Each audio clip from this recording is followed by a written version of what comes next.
ہر ایک کی سنو اور ہر ایک سے سیکھو، کیونکہ ہر کوئی سب کچھ نہیں جانتا، مگر ہر کوئی کچھ نہ کچھ ضرور جانتا ہے۔ بے عزتی کا جواب اتنی عزت سے دو کہ سامنے والا خود ہی شرمندہ ہو جائے۔ اچھی کتابیں اور اچھے لوگ فوراً سمجھ نہیں آتے، انہیں سمجھنا پڑتا ہے۔ پرندے اپنے پاؤں اور انسان اپنی زبان کی وجہ سے جال میں پھنستے ہیں۔ گفتگو میں نرمی اختیار کرو، لہجوں کا اثر الفاظ سے زیادہ ہوتا ہے۔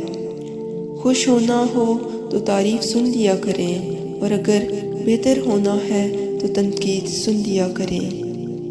آنسوؤں کا جاری نہ ہونا دل کی سختی کی وجہ سے ہے، دل کی سختی گناہوں کی کثرت کی وجہ سے ہے، گناہوں کی کثرت موت کو بھولنے کی وجہ سے ہے، موت سے غفلت لمبی امیدوں کی وجہ سے ہے، لمبی امیدیں دنیا سے محبت کی وجہ سے ہے، دنیا سے محبت ہر گناہ کی جڑ ہے۔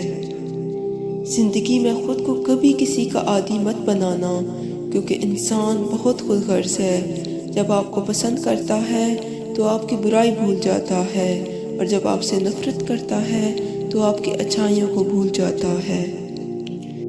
بے وقوف سے بحث کرنا دراصل یہ ظاہر کرتا ہے کہ بے وقوف ایک نہیں بلکہ دو ہیں۔